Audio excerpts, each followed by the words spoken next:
Sa isang parking lot sa ilalim ng malamlam na ilaw ng isang tindahan, isang pangarap na binuo sa loob ng maraming dekada ang biglang winakasan ng 3 putok ng baril. Maligayang pagdating sa isang paglalakbay sa puso ng kadiliman kung saan ang mga larawan ng kaligayahan ay nagtatago ng mga lihim na puno ng takot at kung saan ang pag-ibig ay nagiging sandata para sa isang karumal-dumal na krimen. Ito ay isang kwento tungkol sa isang pamilyang Pilipino na tinupad ang kanilang American Dream, isang pangarap na magbibigay sana ng magandang kinabukasan para sa kanilang mga anak. Ngunit ang pangarap na ito ay magiging isang bangungot. Susundan natin ang landas ng isang ina at ng kanyang anak na babae na ang kanilang pagmamahalan ay naging kanilang kalasag hanggang sa huling sandali. Sasaksihan natin kung paanong ang isang bayani sa digmaan ay maaaring maging isang halimaw sa sariling tahanan, isang dalubhasang manlilinlang na kayang baluktutin ang katotohanan kahit sa harap ng kamatayan. Paano nga ba humantong ang isang simpleng paghahatid ng anak sa isang madugong pagpaslang at paano magagawang patunayan ng isang Apple Watch ang kasinungalingan ng isang taong kinilala ng lahat bilang isang bayani? Samahan ninyo kami sa paghimay sa isang kwentong magpapatunay na ang pinakamatinding panganib ay minsan nagmumula sa taong pinakamalapit sa ating puso. Ito ay isang salaysay ng panlilinlang, katapangan at ang walang katapusang paghahanap para sa hustisya. Ang kwento ng pamilyang Domingo ay nagsimula sa paraan na pamilyar sa marami sa ating mga kababayan, isang pangarap, ang pangarap ng isang mas magandang buhay, isang kinabukasang malayo sa kahirapan at isang pagkakataon sa lupaing tinatawag na Amerika. Para sa mag-asawang Danny at Elizabeth Domingo, ang pagkakataong iyon ay isang biyayang hindi nila pinalampas. Si Danny, isang miyembro ng US Navy, ay naging simbolo ng pagsisikap at dedikasyon. Ang kanilang buhay ay naging isang serye ng paglipat-lipat. Mula sa isang Navy station patungo sa isa pa, isang hamon na buong pag-unawang tinanggap ni Elizabeth. Alam niya na ang bawat paglipat ay isang hakbang palapit sa katatagan na kanilang inaasam. May mga panahon ng hindi pagkakaunawaan, mga gusot na halos magtulak sa kanila sa hiwalayan. Ngunit sa bawat pagsubok, mas pinili nilang pagtibayin ang kanilang pagsasama. Ang kanilang pagmamahalan ay nagbunga at ang kanilang pamilya ay biniyayaan ng 2 anak, si Anthony ang panganay at si Melea na mas kilala sa pangalang Melissa. Sila ang naging sentro ng kanilang mundo, ang dahilan kung bakit ang bawat sakripisyo ay nagkaroon ng kahulugan. Kahit na hindi kalakihan ang sahod ni Danny, ang pagiging masinop ni Elizabeth ay naging sapat upang itaguyod ang kanilang pamilya. Bawat dolyar ay may patutunguhan, bawat sentimo ay iniingatan para sa pang-araw-araw na pangangailangan at para sa kinabukasan ng kanilang mga anak. Sila ang larawan ng isang tipikal na pamilyang Pilipino sa Amerika. Masipag, matipid at may iisang layunin, ang mabigyan ng maayos na buhay sina Anthony at Melissa, isang buhay na higit pa sa kanilang naranasan. Ang mga taon ay lumipas na parang isang kisap mata. Ang mga batang kanilang inalagaan ay lumaking may mabubuting puso at matatayog na pangarap. Si Anthony, sa kanyang paghanga sa ama, ay sumunod sa yapak nito at pumasok din sa Navy. Si Melissa naman, na inilarawan ng lahat bilang isang babaeng masipag at puno ng buhay, ay nagtapos sa Augusta University at agad na nakahanap ng trabaho. Ang kanilang mga tagumpay ay tagumpay din ni Danny at Elizabeth. Nang sa wakas ay nagretiro si Danny, pinili nilang manirahan sa isang tahimik na tahanan sa estado ng Georgia. Ang kanilang bahay ay naging isang kanlungan, isang lugar kung saan ang mga alaala ay nabubuo at ang pamilya ay laging nagtitipon. Sa kabila ng mga dekada ng paninirahan sa Amerika, hindi nila kinalimutan ang kanilang mga ugat. Regular silang umuuwi sa Pilipinas upang makasama ang kanilang mga kamag-anak, dala-dala ang mga kwento ng kanilang buhay sa dayuhang lupain. Sa mga makikita ang isang pamilyang masaya at kontento, isang pamilyang nakamit na ang kanilang sariling bersyon ng American Dream. Ang kaligayahan ni Danny at Elizabeth ay lalo pang nadagdagan ng ang kanilang mga anak ay nagkaroon na ng sariling pamilya. Para sa kanila, ang makita ang kanilang mga apo ay isang biyayang hindi matatawaran. Ang kanilang mga araw ay napuno ng halakhak at pagmamahal ng mga bata, ngunit sa bawat liwanag ay may kaakibat na anino. Ang perpektong larawan ay nagsimulang magkaroon ng lamat ng pumanaw si Danny. Ang pagkawala ng haligi ng tahanan ay nag-iwan ng isang malaking puwang sa puso ni Elizabeth at ng kanilang buong pamilya. Dahil sa katandaan at sa mga iniindang sakit, si Elizabeth ay naging mas mahina. Nagkasundo ang magkapatid na Anthony at Melissa na mas dalasan pa ang kanilang pagdalaw sa kanilang ina upang maibsan ang kalungkutan nito, at ito'y naging epektibo. Ang presensya ng kanyang mga anak at lalo na ng kanyang mga apo apo ay nagbigay ng panibagong lakas kay Elizabeth.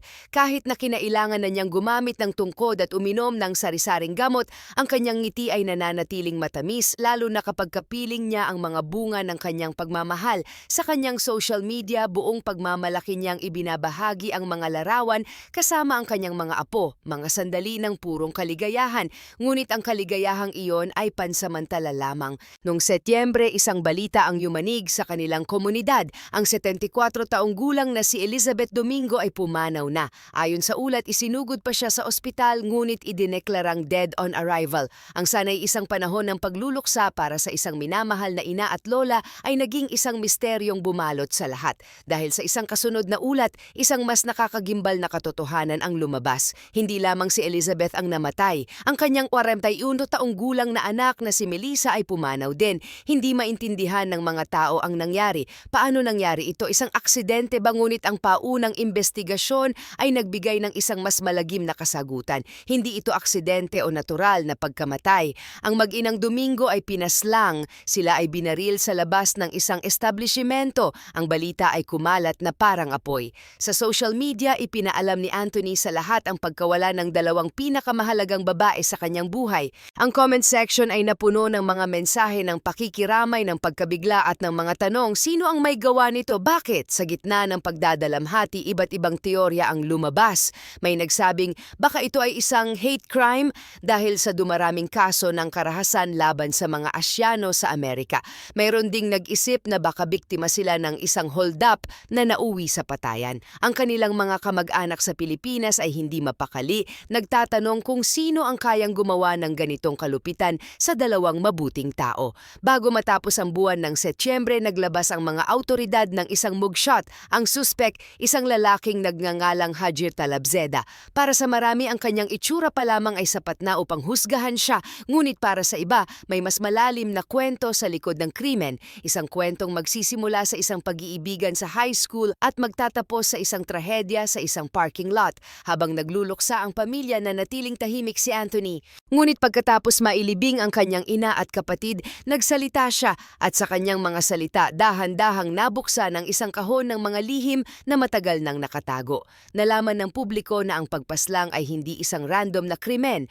Ang salarin, si Hajir Talabzeda, ay hindi isang estranghero. Matagal na nilang kakilala ito. Siya ang dating asawa ni Melissa. Ang kwento ni na Melissa at Hajir ay nagsimula sa murang edad.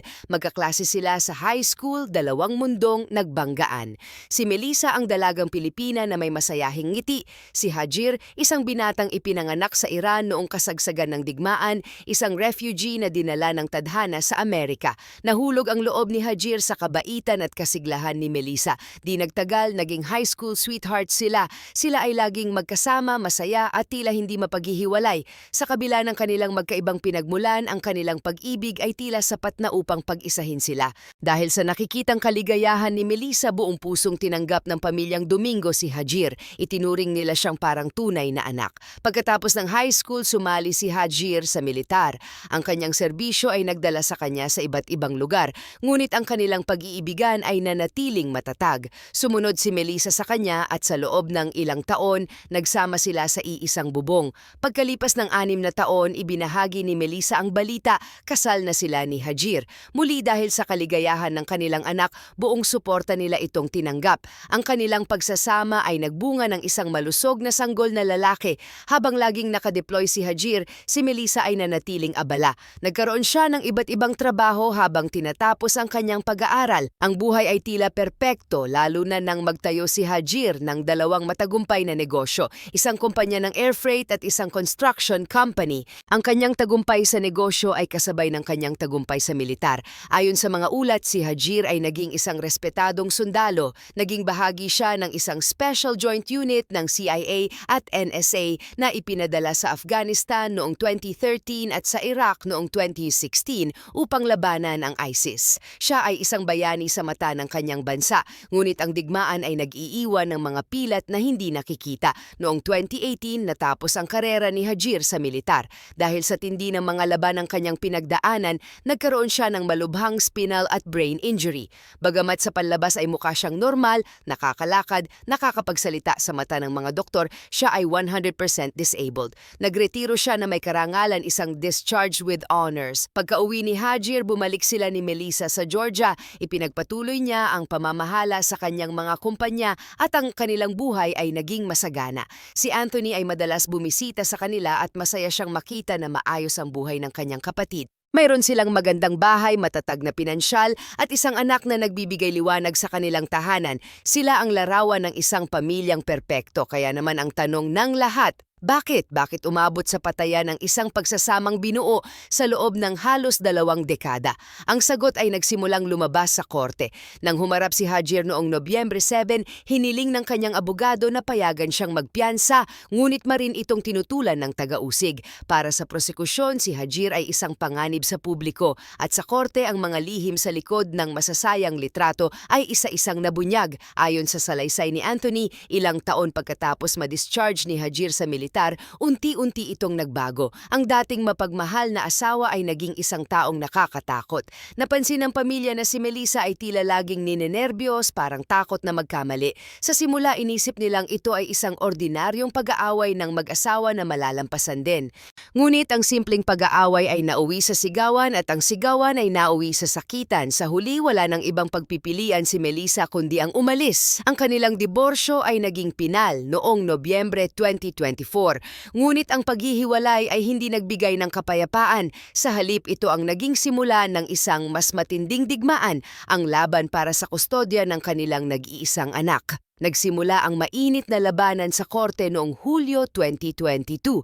Ginamit ng kampo ni Melissa ang nakaraan ni Hajir, ang kanyang pagiging refugee mula sa Iran, at sinabing baka maimpluwensyahan nito ang bata ng isang kulturang istrikto. Ang kampo naman ni Hajir ay gumanti, inakusahan nila si Melissa na may problema sa pag-iisip at hindi stable. At dito nila inilabas ang isang nakakagulat na detalye.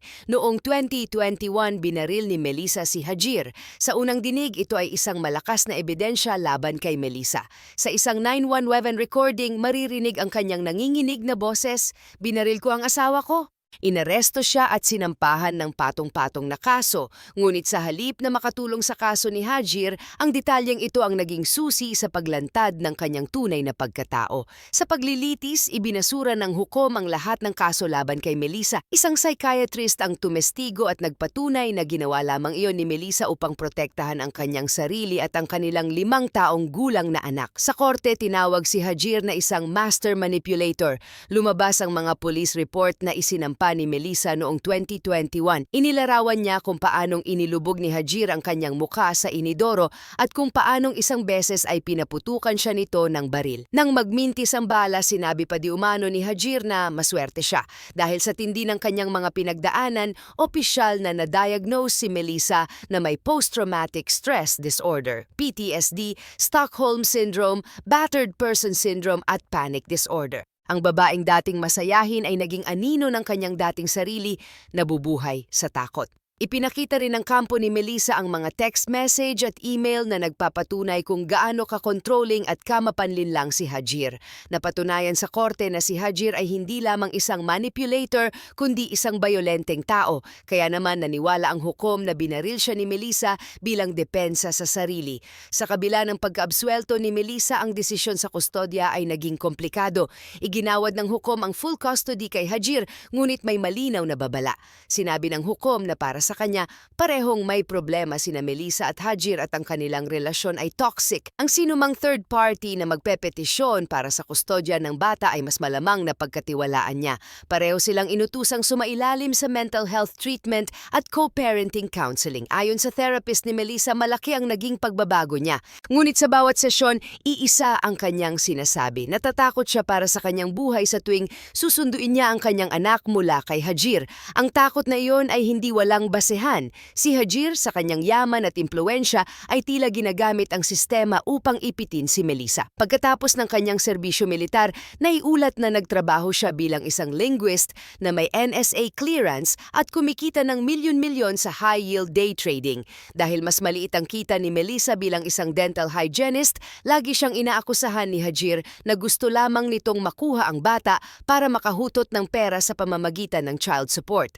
Ang tensyon ay patuloy na tumaas. Ang mga custody exchange ay naging mga mapanganib na engkwentro. Isang beses naging bayolente si Hajir kay Elizabeth, ang ina ni Melissa. Muling nag-report si Melissa sa korte. Upang maiwasan ang sakitan, nagbigay ng isang mas mahigpit na utos ang hukom, ang pagpapalitan ay gagawin sa isang pampublikong lugar. Ang lahat ay dapat manatili sa kani-kanilang sasakyan, walang dapat lumabas, bawal mag-usap. Ang kailangan lang gawin ay buksan ang pinto ng sasakyan at hayaang lumipat ang bata. Isang hands-off exchange. Ang sistema na ito ay gumana ng ilang panahon, ngunit ang kapayapaan ay magwawakas sa isang gabi ng Setyembre. Noong Setyembre 7, bandang alas 6 ng gabi, dumating sina Melissa Elizabeth at ang 5 taong gulang na bata sa parking lot ng Best Buy. Ang dapat sana'y isang mabilis at tahimik na pagpapalitan ay hindi nangyari. Ang utos ng hukom ay nilabag ni Hajir. Ilang sandali pa sunod-sunod na putok ang umalingaw-ngaw sa buong parking lot. Bandang 6:12 ng gabi, ang 911 ay nakatanggap ng mga tawag tungkol sa isang barilan. Ang 3 ay naitakbo sa ospital. Si Hajir ay nasa stable na kondisyon. Ngunit para sa mag-inang Domingo, huli na ang lahat. Sila ay idineklarang dead on arrival. Sa gitna ng kaguluhan, isang tawag ang natanggap ng 911. Ang tumatawag si Hajir Talabzeda. Sa recording, maririnig ang kanyang boses puno ng takot. Sabi niya, si Melissa ang nagpaputok ng baril 6 hanggang 7 beses. Sinubukan pa raw itong pigilan ni Elizabeth. Sa madaling salita, sinisisi niya si Melissa sa lahat. Si Melissa raw ang pumatay sa sarili nitong ina at binaril niya lamang si Melissa para ipagtanggol ang kanyang sarili. Ito sana ang magiging perpektong krimen. Isang lalaking may PTSD dahil sa digmaan na napilitang ipagtanggol ang sarili laban sa isang unstable na dating asawa. Ngunit napatunayan sa investigasyon kung gaano talaga siya kagaling na manlinlang. Ang lahat ng sinabi niya ay kasinungalingan. Inilarawan siya ng taga-usig bilang isang cold and calculated killer. Lumabas sa ebidensya na inayos niya ang crime scene upang palabasin na si Melissa ang salarin. Ang security footage sa labas ng Best Buy ay nagpakita ng ibang kwento. Nahagip sa video na si Melissa ay nasa loob ng kotse, nakaupo sa driver's seat at hindi kailanman lumabas nang siya ay barilin ng 1 beses. Ang kanyang inang si Elizabeth ay nasa labas sa parking lot nang siya ay barilin ng 2 beses. At may isa pang ebidensya, isang silent witness na nagtala ng mga huling sandali. Natuklasan ng mga investigador na ginamit pala ni Elizabeth ang kanyang Apple Watch para i-record ang nangyayari. Sa audio, maririnig ang nanggagalaiting boses ni Hajir at higit sa lahat 3 putok lamang ng baril ang narinig. Isang malaking kontradiksyon sa sinabi ni Hajir na 6 hanggang 7 putok. Nahagip din sa 911 recording kung paano niya kinukumbinsi ang kanyang sariling anak, isang 5 taong gulang na bata, na sabihin sa mga pulis na si Mommy ang unang nagpaputok. Ang sugat na sinasabi niyang tama ng baril ay napatunayang galing sa isang matalim na bagay tulad ng kutsilyo at hindi mula sa bala. Naniniwala ang mga awtoridad na sinadya niyang saktan ang kanyang sarili sa desperadong pagtatangka na pagtakpan ng kanyang krimen, handang gawin ang lahat kahit pa ang bigyan ng habambuhay na trauma ang sarili niyang anak na nakasaksi sa lahat. Sa kasalukuyan, si Hajir Talabzeda ay nakakulong at hindi pinayagang magpiyansa. Ang gobyerno ng Georgia ang may pansamantalang kustodya sa bata. Ang pamilya Domingo sa pamumuno ni Anthony ay muling lumalaban, hindi na para sa buhay kundi para sa kinabukasan ng isang batang naulila.